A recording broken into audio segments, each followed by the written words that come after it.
तू है तू है तू है मेरी जिंदगी, साईं तू है मेरी जिंदगी, मरते दम तक ना छोड़ूंगा तुम्हारे लिए, मरते दम तक ना छोड़ूंगा बाबा तेरी हाजिरी, तू है तू है तू है मोहित के लिए मेरी जिंदगी, साईं तू है मेरी जिंदगी। ओम साई राम, नमस्कार, this is Sai Puja from Sai Puja channel. तो लाइन में तो आपने इनका नाम सुन लिया कि इनका नाम मोहित है। तो मोहित जी आगे की कहानी खुद बताएंगे। मोहित जी आप कहाँ से? मैं दीदी नोएडा से। नोएडा से। तो नोएडा से आप आए हो, बाबा ने कितने वर्ष हो गए आपका हाथ पकड़े हुए? 2012 में बाबा को मानना शुरू करा था, बाबा ने जब हाथ पकड़ा था। 2012 से आपने मतलब मानना शुरू कर दिया था। बाबा को जाना कब से आपने? फर्स्ट मेरिकल क्या था आपकी लाइफ में? फर्स्ट मेरिकल था मेरी मम्मी जॉब करती थी, पापा जो थे वो थोड़ा शराब वगैरह पीते थे, तो वो घर सही से चला नहीं पाते थे। तो हमारी मम्मी ने हमें जॉब करके पढ़ाया। पढ़ने में मैं ठीक नहीं था, 6 क्लास तक मैं पढ़ा। उसके बाद दूसरे स्कूल में एडमिशन हो गया, तो वहाँ फिर पढ़ने में मन नहीं लगा। जैसे तैसे 10th करी, वहाँ से पास हुआ। फिर मैं नशे में पड़ गया था। एक जब हम क्लास में होते हैं ना 9th 10th में, वो यूज़ होता है डायलूटर नाम का, वाइट। इससे क्या होता है? मतलब जब हम इंजेक्शन नहीं होता वो, जब अब हम पेन से लिखते हैं कहीं मिस्टेक हो जाती है तो वाइटनर होता है। हाँ हाँ हाँ हाँ हाँ। तो वो मैंने नासिक में देखा हुआ है कि बच्चे छोटे छोटे उसको सूंघते हैं। तो उस नशे में मैं पड़ गया था, जो सर्कल था वैसा ही था। बाप रे बाप। मैं अभी तुम्हारी बात थोड़ा काटूंगी। ये नशा मुझे बताया है कि इस नशे में पड़ गया था। मैंने अपनी आंखों से देखा है नासिक में जो बच्चे भीख मांगते हैं, वो छोटे छोटे बच्चे होते हैं और वो सूंघते रहते हैं उसको, और वो इतने नशे में होते हैं। तो मैंने कहा ये क्या मतलब क्या इनके हाथ में? तो वहीं के लोगों ने मुझे बताया, तब मुझे इसके बारे में ज्ञान हुआ। बहुत खतरनाक नशा होता है, वो छुटाए नहीं छूटता है। फिर एक मोबाइल की शॉप थी, तो वहाँ मैं जाता था, तो वहाँ मुझे शायद 600-700 रुपये करीब मिलते थे। काम करता था मैं वहाँ पर, और इस नशे में मैं पड़ गया था। 2-4 घंटे शॉप पे रहना, फिर दोस्तों के साथ नशे करना। फिर भास्कर शर्मा नाम का एक लड़का है, दोस्त है वो, और उसके साथ एक रिंकू लड़का था। तो ये लोग साईं मंदिर जाते थे। क्या बात। तो इनसे अचानक जान पहचान हुई, दुकान पर आए थे, जान पहचान हुई। तो मैंने इनसे पूछा आप कहाँ जाते हो, मतलब मंदिर, ये उदी जो है उदी लगाते थे हर थर्सडे को। तो मैंने पता करा कहाँ जाते हो, तो उन्होंने कहा साईं मंदिर। तो हमारे जो कॉलोनी है, खोड़ा कॉलोनी है, हम जहाँ रहते हैं, तो वहाँ से 61 साईं मंदिर है। वहाँ से तकरीबन होगा 4 किलोमीटर या 3 किलोमीटर के आसपास। तो वहाँ जाना शुरू करा।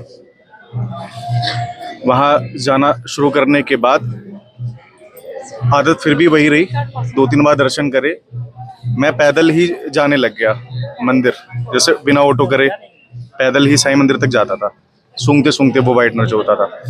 उसके बाद मंदिर जाकर अरदास लगानी।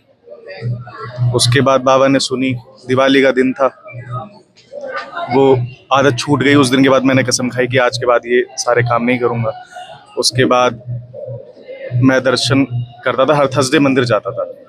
उसके बाद 1 महीने के अंदर ही, जहाँ मुझे 600-700 रुपये मिलते थे, उसी दुकान पर मुझे जो रिपेयरिंग का काम था, मुझे 10,000 रुपये करीब वहाँ से हर मंथ आने लग गए। अरे वाह, जहाँ 700 रुपए मिलते थे वहाँ 10,000 रुपए मिलने लगे बाबा के मंदिर जाने से। फिर बाबा की मैं वहाँ से 61 साईं मंदिर से तस्वीर लेकर आया, जो आज भी है मेरे पास। तो उस दुकान में 2 मंदिर हो गए। जिसकी दुकान थी उन्होंने अपना मंदिर बना रखा था, जहाँ मैं रिपेयरिंग करता था वहाँ एक बड़ा सा मंदिर मैंने बना रखा था। तो दिन में कम से कम 4-5 बार मैं पूजा करता था, घर जाता था वहाँ पूजा करता था। धीरे धीरे करके 4 साल में तकरीबन मैंने 3,95,000 रुपये जोड़े मेहनत करके। ओहो, वहाँ से 3,95,000 करीब जोड़े। फिर मैं शिरडी आ चुका था पहले भी, मतलब 2014 के करीब, हाँ 2014 या 15 में मैं शिरडी आया था। उसके बाद जब मैंने वहाँ से काम छोड़ा, 2015 में छोड़ा होगा शायद, तो मैं शिरडी आया, यहाँ से दर्शन करे, फिर बाबा से मांगा कि मुझे अपना काम करना है। फिर यहाँ से जाने के बाद मैंने एक दिन पूरा घूमा, मुझे कहीं दुकान नहीं मिली। फिर एक गली में मुझे 2500 रुपये महीने की एक दुकान मिली मुझे, वहाँ से मैंने काम शुरू करा। 1,25,000 रुपये से काम शुरू करा मैंने, 3,90,000 में से। और फिर वहाँ से मैंने धीरे धीरे पैसे जोड़े, 2-2.5 लाख रुपए जोड़ते जोड़ते वो तकरीबन 10-11 लाख रुपए मैंने जोड़ लिए वहाँ से, क्या बात है, 2-3 साल के अंदर। क्या बात है भैया। फिर मैंने जहाँ मैं रहता था वहाँ से 4-5 किलोमीटर दूर एक गांव है, मतलब शहर सा ही है, तो वहाँ एक मकान लिया मैंने, 27-28 गज का था, बना बनाया। वहाँ हम 3-3.5 साल रहे। फिर थोड़ा सा और पैसा जोड़ा, फिर आज के डेट में एक 30 लाख के करीब का फ्लैट है, वहाँ से हम बेचकर खोड़ा में आ गए। फिर बाबा की कृपा से एक घर है, कार भी ले ली अभी, क्या बात बाइक है, वगैरह सब कुछ है। क्या बात है। मतलब फर्श से अर्श बोलते हैं ना। कुछ मुसीबतें भी आई, मुसीबतें, लेकिन कई लोग होते हैं मुसीबत आने के बाद ना वो साथ छोड़ देते हैं, वो कभी किसी भगवान की तरफ जाते हैं, किसी देवी देवता को पूछते हैं। मुसीबतें मेरे ऊपर बहुत आई हैं, लेकिन मैंने कभी बाबा को मानना बंद नहीं करा। कुछ बुरी आदतें भी पैसे के साथ आने लग गई, शराब पीना, ये करना वो करना। शराब पीकर मैं अभी की बात होगी शायद 4-4.5 साल पुरानी बात होगी, शराब पी रखी थी मैंने। एक ने घर लिया था, वहां पर गए थे, वहां थोड़ी कहासुनी हो गई। मेरे पास बुलेट बाइक है, तो जब कहासुनी हो गई तो मैं वहां से वापसी आने लग गया। ड्रिंक ज़्यादा कर रखी थी। मेरा रास्ते में बहुत तगड़ा एक्सीडेंट हुआ, पैर पूरा अलग हो गया था, ओहो, 7 पसलियां टूटी थी, अरे बाप रे। अंगूठा फट गया था पूरा। फिर एक इंसान था, उसने मुझे एडमिट करवाया हॉस्पिटल में, इलाज वहाँ हुआ। वहाँ से इलाज होने के बाद में 1 साल तकरीबन रिकवर होने में लग गए मेरे। फिर कोविड आ गया। कोविड के बाद घर में मेरे तकरीबन 65,000 रुपये ही पड़े थे। मैंने फ्लैट लिया था, तकरीबन 65,000 रुपये, तो उसी में कोविड का पूरा खर्चा, मतलब कभी कमी नहीं आई।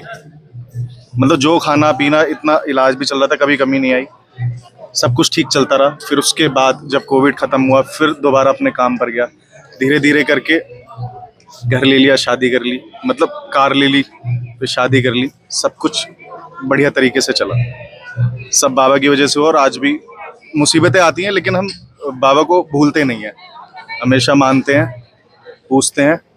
बस एक चीज़ और कहना चाहूँगा, कभी मुसीबतें आती हैं ना, तो बाबा को कभी भूलो मत और उनसे दूर मत जाओ। अगर आप उन्हें भूलोगे, उनसे दूर जाओगे, तो मुसीबतें और घेरती चली जाएंगी आपको। अगर उनकी पूजा करते हो, हर थर्सडे मंदिर जाते हो, नहीं भी जा पाते तो आप पूजो उन्हें, सुबह शाम पूजा उनकी करो। कभी मुसीबतें आएंगी भी तो ज़्यादा देर टिकेंगी नहीं, वो समाप्त हो जाएंगी समय के साथ। बाबा कहते हैं ना कि बादल आते हैं, घटाएं आती हैं, हाँ गरजते हैं, आप इंतजार करो, सब्र करो, वो फिर वहां से चले जाएंगे और आप शांति महसूस करोगे।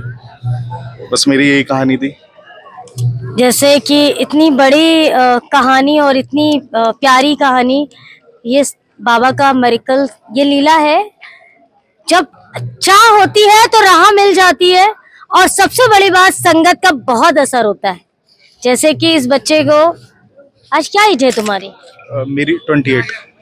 28, और सन 2012 में 16 काफी साल की उम्र। 16 साल की 2012 उम्र। में 16 संगत का बहुत असर होता है।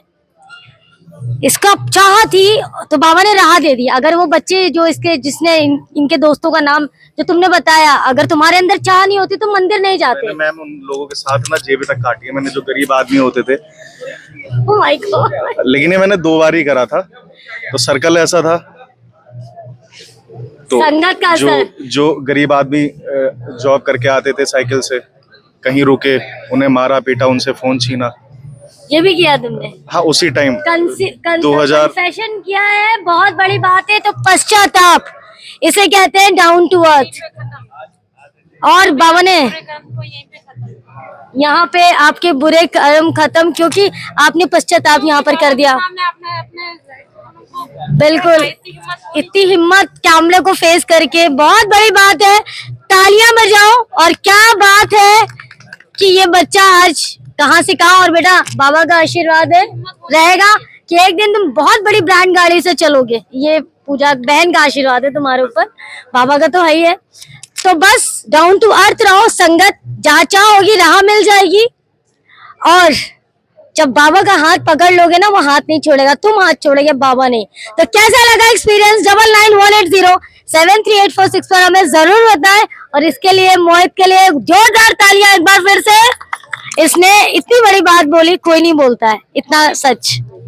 तो कैसा लगा? इस शेयर ज्यादा करें। अगर ये चैनल आपको पसंद है तो जरूर जरूर सब्सक्राइब करें। ओम साई राम, जय साई राम।